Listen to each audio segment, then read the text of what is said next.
Dicen que el amor de una madre es incondicional, que es el único sentimiento en este mundo que nunca se agota, pase lo que pase.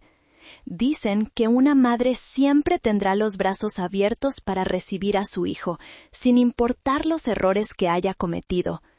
Yo también creí en eso. Viví toda mi vida aferrada a esa creencia como si fuera un salvavidas en medio de un océano tormentoso. Pero nadie me advirtió sobre el precio que hay que pagar. Nadie te dice que, a veces, cortar el cordón umbilical no es un acto de crueldad, sino el último recurso de supervivencia para conservar la poca dignidad que te queda como ser humano. Me llamo Rosario. Tengo 58 años, esa edad en la que la gente dice que uno debería empezar a descansar después de décadas de sacrificio. Soy jefa de enfermeras jubilada. Toda mi vida ha estado impregnada del olor a antiséptico, del pitido rítmico de los monitores cardíacos y de esa línea tan delgada que separa la vida de la muerte. Enviudé a los 43 años. Cuando Carlos, mi esposo, falleció de un infarto fulminante, me apretó la mano con las pocas fuerzas que le quedaban y me hizo jurar: «Cuida a Rogelio, no dejes que le falte nada». Esa promesa se convirtió en mi sentencia de cadena perpetua. Trabajé 3 turnos, hice guardias nocturnas sin descanso, me tragué las lágrimas y el cansancio para que a Rogelio no le faltara nada, para pagar sus deudas de juego y, finalmente, para vaciar mis ahorros y pagarle una boda de ensueño con Lorena, esa mujer en cuyos ojos desde el primer instante vi un frío glacial. Todo comenzó a desmoronarse hace unos 6 meses. Era un martes por la tarde, gris y lluvioso. Lorena y yo estábamos haciendo cola en la caja del Soriana. Cuando llegó el momento de pagar, empecé a buscar mi cartera en el bolso con cierta desesperación. No estaba. Recordaba perfectamente haberla puesto en el compartimento interior, un hábito de seguridad que mantuve durante 30 años en el hospital. «¿Otra vez se te olvidó, mamá?», suspiró Lorena, con ese sonido irritante, como uñas rascando una pizarra. Se volvió hacia la cajera con una sonrisa de disculpa ensayada. «Disculpe, señorita, mi suegra últimamente no está muy bien de la cabeza». «No es cierto», protesté débilmente, con las manos temblando mientras seguía buscando. «Estoy segura de que la guardé aquí». «Ya basta, mamá», me cortó Lorena, sacando la tarjeta de crédito de su marido, es decir, el dinero de mi hijo, para pagar. «Es la 3ª vez esta semana. Rogelio tiene razón. Estás empeorando muy rápido. De verdad nos tienes muy preocupados». Sentí las miradas de la gente clavadas en mi nuca. Lástima, compasión. Me sentí encoger, haciéndome pequeña como una niña regañada. Al llegar a casa, encontré la cartera perfectamente colocada sobre la mesa del comedor, un lugar donde juraría por la Virgen de Guadalupe que jamás la había dejado. Rogelio entró en la cocina mirándome con una expresión de tristeza tan exagerada que parecía de telenovela barata. «¿Lo ves, mamá?», me dijo, con esa voz suave que se usa para calmar a los locos. «La dejaste aquí mismo. Mamá, el doctor dice que estas señales no podemos ignorarlas. La tía de mi amigo empezó así, y un día se perdió y...» Dejó la frase en el aire, flotando como una amenaza silenciosa. Así fue como empezaron a sembrar la semilla de la duda en mi mente. Gaslighting le llaman ahora. Al principio eran cosas pequeñas. El control remoto desaparecía y aparecía en el refrigerador. Las llaves del coche aparecían en el bote de basura. Las tapas de mis frascos de pastillas para la presión estaban cambiadas. Como enfermera, siempre me enorgullecí de mi memoria y mi orden. Pero día tras día, esa confianza se iba erosionando. Empecé a preguntarme, ¿será que la genética de mi padre está volviendo para atormentarme? ¿Realmente me estoy volviendo loca? En esos momentos, lo único que quería era huir. Y gracias a Dios tenía un lugar a donde ir. Hace 2 años, cuando Rogelio y Lorena se mudaron a mi departamento en la ciudad con la excusa de ahorrar para emprender un negocio que nunca llegaba, empecé a sentirme asfixiada. Con el dinero de mi jubilación y un fondo negro que guardé en secreto dentro de una vieja Biblia que nadie abría, compré una pequeña cabaña en Mazamitla. Es un pueblo mágico en la sierra de Jalisco, rodeado de bosques de pinos y niebla, donde podía respirar sin sentir el peso de la responsabilidad aplastándome el pecho. Nunca les dije nada. Ese era mi santuario. Cada vez que no soportaba más el ruido y las miradas críticas de mi nuera, les mentía diciendo que me iba de peregrinación a Talpa o a visitar a unos parientes lejanos, y manejaba 3 horas hacia la montaña. Solo ahí, entre el olor a leña y el silencio del bosque, me sentía yo misma. Me sentía Rosario, la mujer libre, y no la vieja inútil o el cajero automático de mis hijos. El punto de quiebre ocurrió una mañana, mientras organizaba el botiquín en la casa de la ciudad.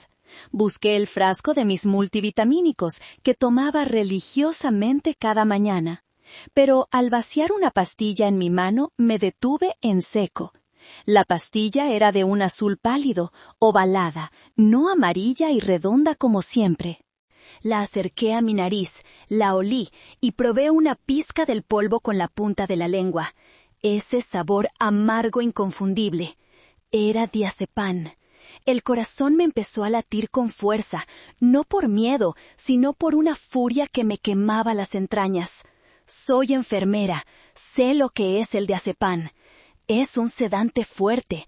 Si se administra en dosis bajas pero constantes, provoca somnolencia, olvidos, confusión y letargo.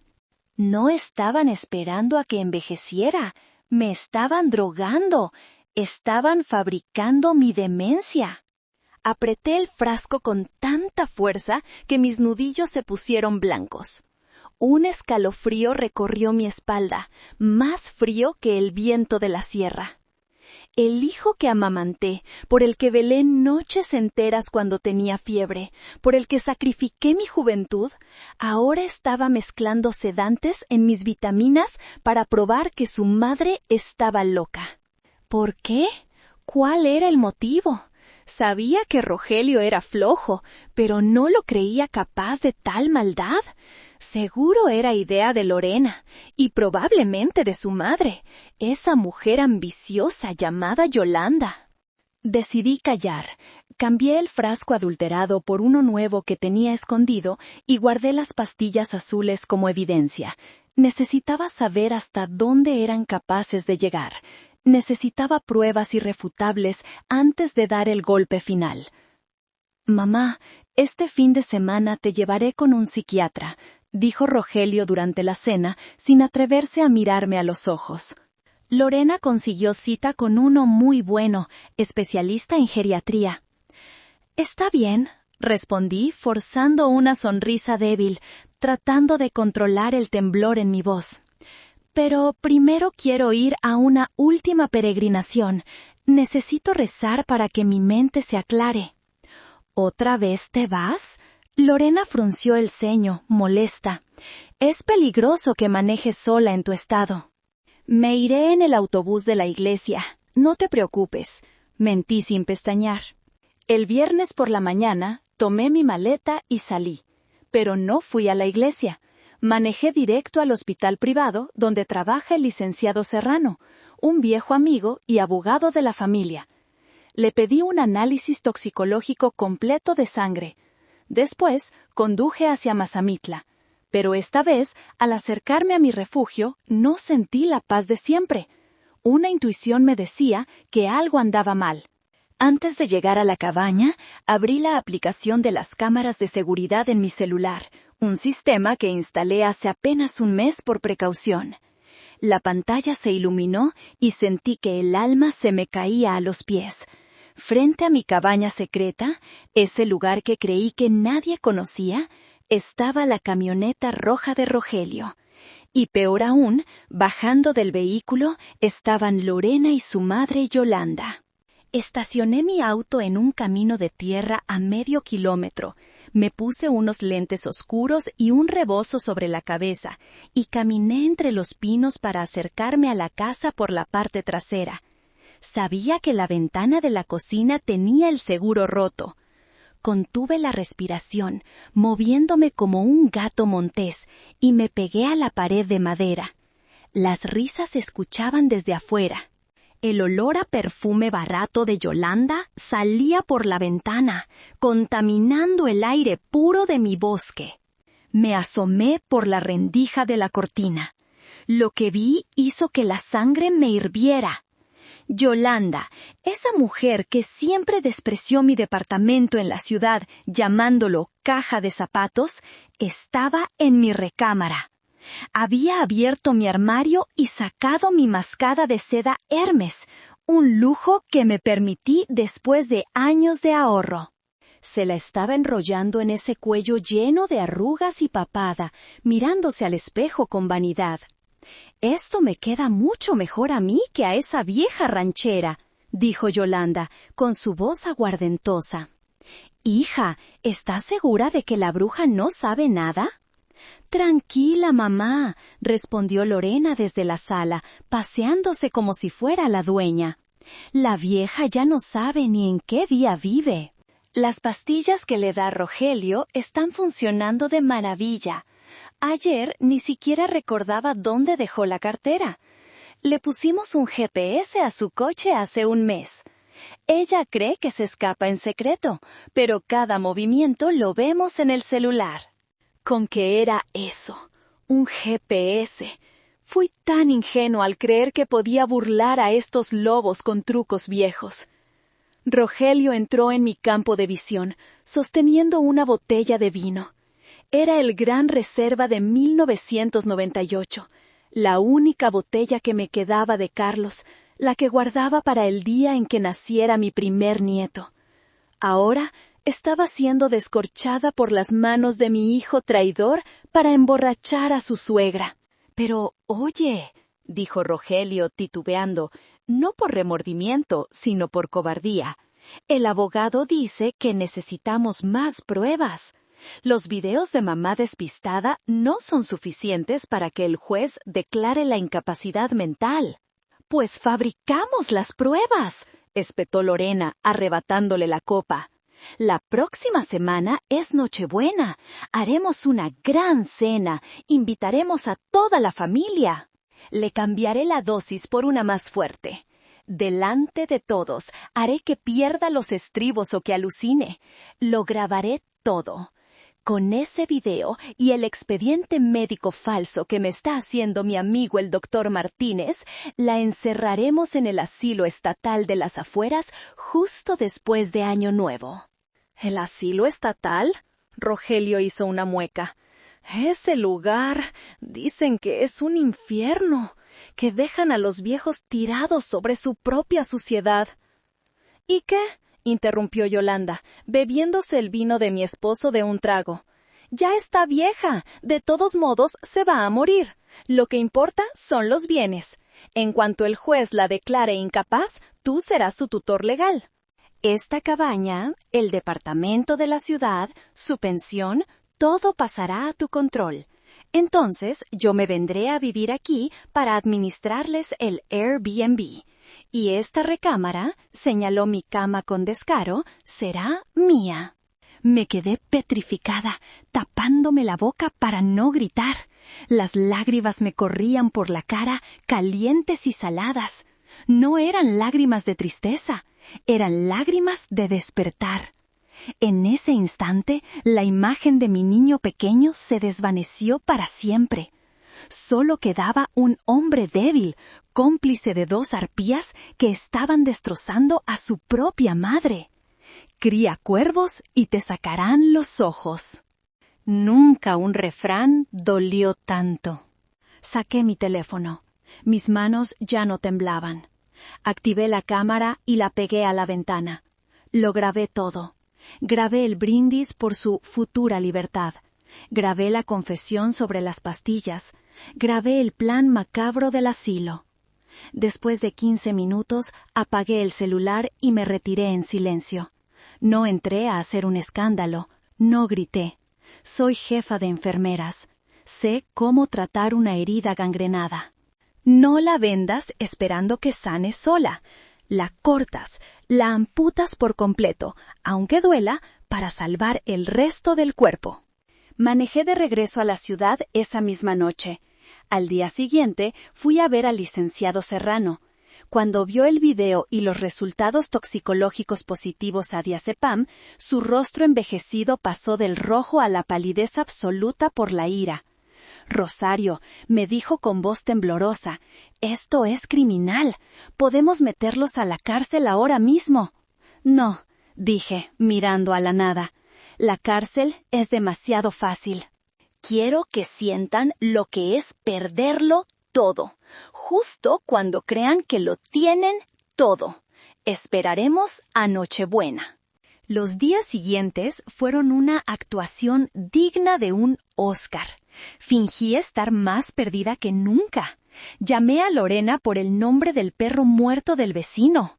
Fingí buscar mis lentes cuando los tenía puestos. Veía la mirada triunfante de Lorena y la sonrisa torcida de Rogelio. Creían que ya habían ganado. Creían que la presa estaba en la trampa. Llegó la Nochebuena. Mi departamento estaba decorado exageradamente. Lorena invitó a mucha gente, tíos, primos lejanos y, por supuesto, a Yolanda. Su objetivo era claro: cuantos más testigos de mi locura, mejor. El olor a pavo y romeritos llenaba la casa, pero el ambiente era irrespirable. Yo estaba sentada en el sillón, envuelta en un chal viejo, sosteniendo una taza de atole. Lorena se paseaba como la dueña de la casa, sirviendo ponche a los invitados. «Pobre de mi suegra», la escuché susurrarle a mi hermana Inés, la única que sabía todo mi plan. «Está muy mal. Ayer intentó meter ropa al microondas». «Estamos pensando en llevarla a una residencia para que la cuiden mejor». Inés apretó su copa con fuerza, pero al ver mi señal, se contuvo y solo asintió con frialdad. Después de la cena, llegó el momento de los regalos. Rogelio me entregó una cajita. Adentro había una pulsera de identificación, de esas que se les ponen a los niños o a los perros, con mi nombre y su teléfono.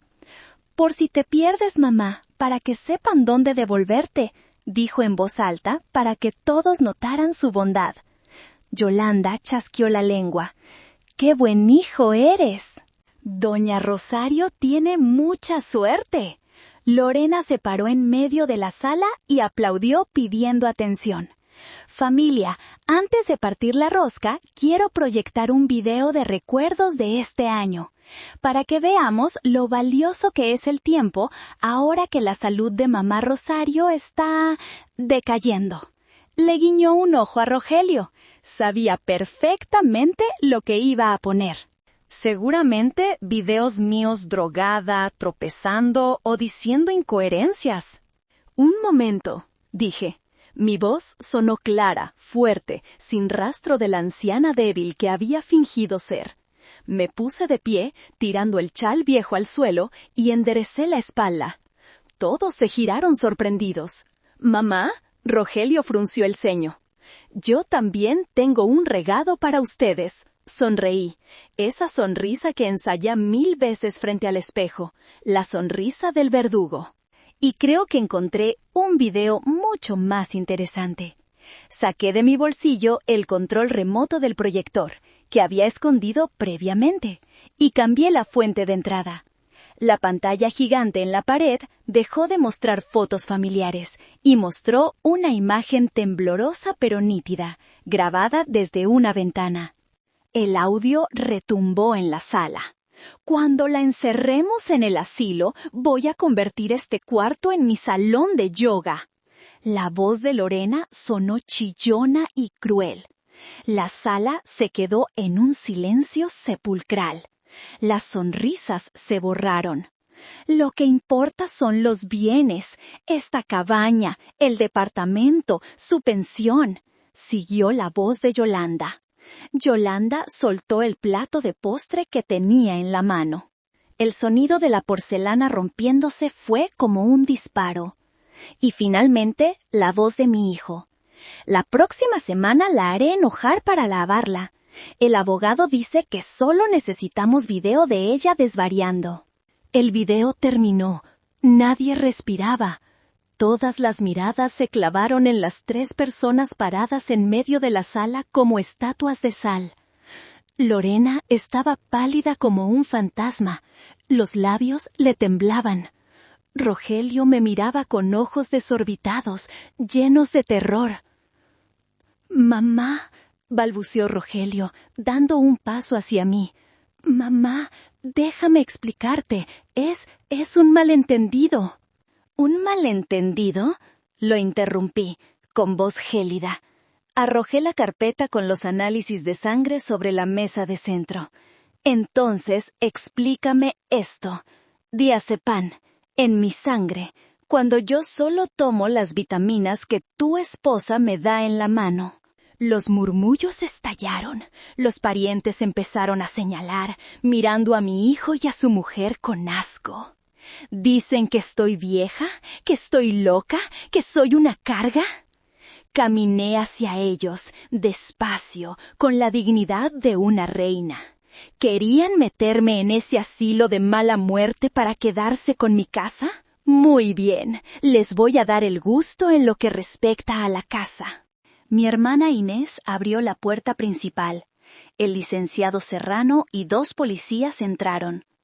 «Rogelio, Lorena», dijo el abogado con voz firme, «esta es una orden de desalojo inmediato. Este departamento está a nombre de la señora Rosario. Ya no tienen derecho a residir aquí. Y esta es una orden de restricción temporal basada en evidencia de abuso y envenenamiento a un adulto mayor». «¿Qué? ¡Ahora mismo! ¡Pero es Navidad!», gritó Lorena, y sus lágrimas de cocodrilo empezaron a brotar. «¡No tenemos a dónde ir!». «No se preocupen», dije, con una mueca de desprecio. «Puedes irte a vivir con tu querida madre».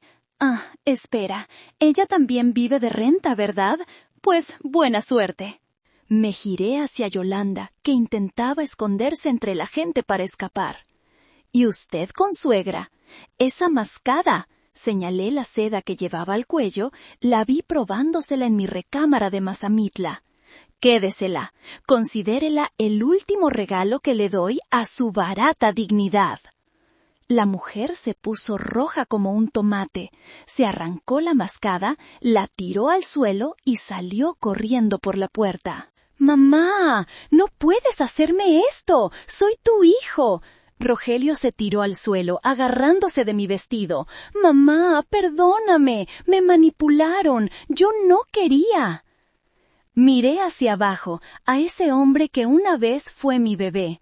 Mi corazón se estrujó con un dolor agudo. Una parte de mí quería agacharse y abrazarlo, perdonarlo, como lo había hecho 1000 veces antes.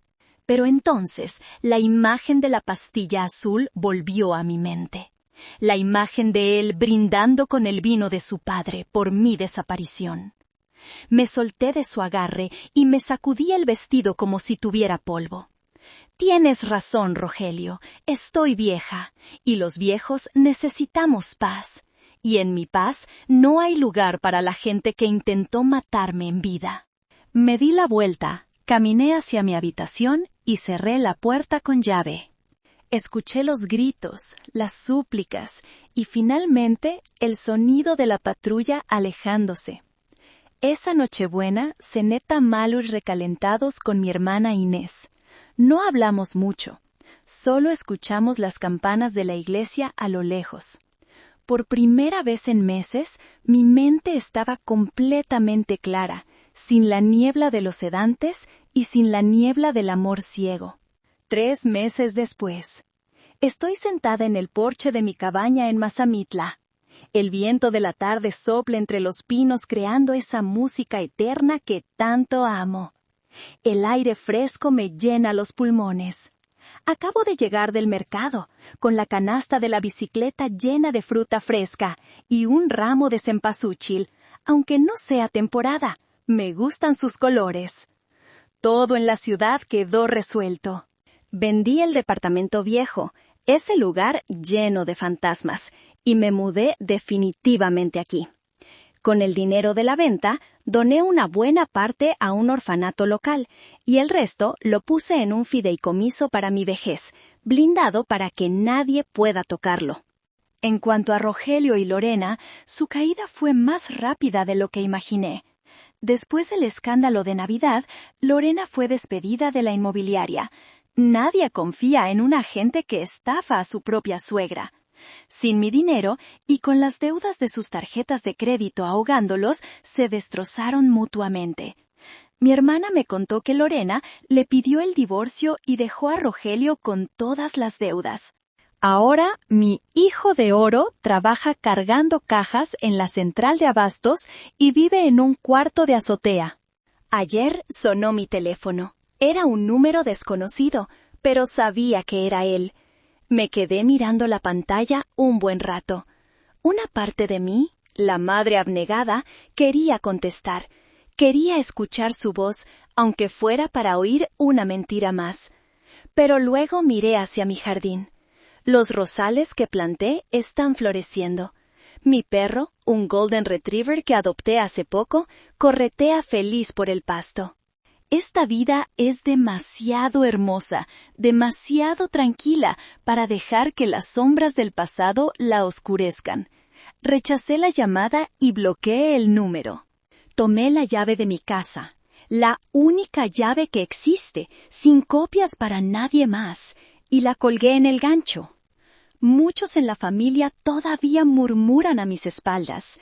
Dicen que soy cruel. Dicen, al fin y al cabo es tu sangre. Ninguna madre debería echar a su hijo a la calle. Ellos no entienden. Ellos no saben lo que se siente ser envenenada poco a poco por la persona que más amas. A veces me pregunto, si no hubiera actuado esa noche, ¿dónde estaría yo ahora? Probablemente estaría hecha un ovillo en una cama fría de ese asilo estatal, balbuceando incoherencias por las drogas, esperando la muerte como un alivio, mientras ellos brindaban con mi vino en mi propia casa. La paz tiene un precio, y yo ya pagué el mío con creces. Me levanto y pongo un disco de danzón en la radio vieja. Esta tarde tengo clase de baile en la plaza del pueblo con el club de la tercera edad. Tengo amigos nuevos, gente que me llama Rosario y no la vieja. Me miro en el espejo. Las arrugas siguen ahí, el pelo está más blanco, pero mis ojos brillan. Nunca me había visto tan guapa. ¿Y ustedes? ¿Creen que fui demasiado dura con mi hijo? ¿O hice lo correcto para salvarme? Déjenme sus comentarios aquí abajo. De verdad quiero saber qué piensan. Gracias por escuchar mi historia.